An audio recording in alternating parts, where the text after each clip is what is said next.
മുഖ്യമന്ത്രിയുടെ മകൾ വീണ വിജയൻ ഉൾപ്പെട്ട മാസപ്പടി വിവാദത്തിൽ സീരിയസ് ഫ്രോഡ് ഇൻവെസ്റ്റിഗേഷൻ ഏജൻസിയുടെ അന്വേഷണം ആവശ്യപ്പെട്ടുള്ള ഹർജി ഹൈക്കോടതി ഈ മാസം 24-ലേക്ക് മാറ്റി. കോർപ്പറേറ്റ് കാര്യ മന്ത്രാലയം അന്വേഷണം നടത്തുന്നുണ്ടെന്ന് കേന്ദ്ര സർക്കാർ കോടതിയെ അറിയിച്ചു. അന്വേഷണ ഉത്തരവിന്റെ പകർപ്പ് ഹാജരാക്കാനാണ് കോടതിയുടെ നിർദ്ദേശം. അജീഷ് ജയകുമാർ ചേരുന്നുണ്ട് വിവരങ്ങളുമായി. അജീഷ്, എന്തെല്ലാമാണ് കോടതിയുടെ ഭാഷയിൽ പറഞ്ഞാൽ ഏതെല്ലാം കാര്യത്തിലാണ് ഇതിൽ നീക്കുപോക്ക് ഉണ്ടായിട്ടുള്ളത്? ഇനിയിപ്പോൾ ഹർജി 24-ാം തീയതിയിലേക്ക് മാറ്റുന്നു. കേന്ദ്രം അറിയിച്ച കാര്യങ്ങൾ എന്തെല്ലാം?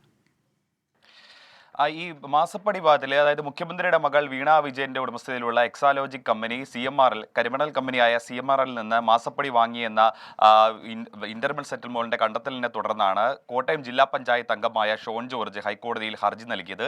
സീരിയസ് ഫ്രോഡ് ഇൻവെസ്റ്റിഗേഷൻ ഏജൻസിയെ കൊണ്ട് ഈ മാസപ്പടി അഴിമതി ഇത് അന്വേഷിക്കണമെന്നായിരുന്നു ഹർജിയുടെ പ്രധാനപ്പെട്ട ആവശ്യം. ഈ ഹർജിയിലാണ് ഇപ്പോൾ കേന്ദ്ര സർക്കാരിനോട് ഹൈക്കോടതി ആവശ്യപ്പെട്ടത്. എന്താണ് നിങ്ങളുടെ മറുപടി എന്ന് അപ്പോൾ കേന്ദ്ര സർക്കാർ വേണ്ടി ഹാജരായ അഭിഭാഷകൻ പറഞ്ഞത്, തങ്ങൾ കഴിഞ്ഞ ദിവസം ഈ എക്സാലോജിക് കമ്പനിക്കെതിരെയും CMRL-നെതിരെയും CMRL ഓഹരി പങ്കാളിത്തമുള്ള KSIDC-ക്കെതിരെയും കമ്പനി കാര്യ മന്ത്രാലയത്തിന്റെ നേതൃത്വത്തിൽ ഒരു അന്വേഷണത്തിന് ഉത്തരവിട്ടിരുന്നു. 3-അംഗ സമിതി, ROC-യുടെ നേതൃത്വത്തിലുള്ള 3-അംഗ സമിതിയായിരിക്കും ഇത് അന്വേഷിക്കുക.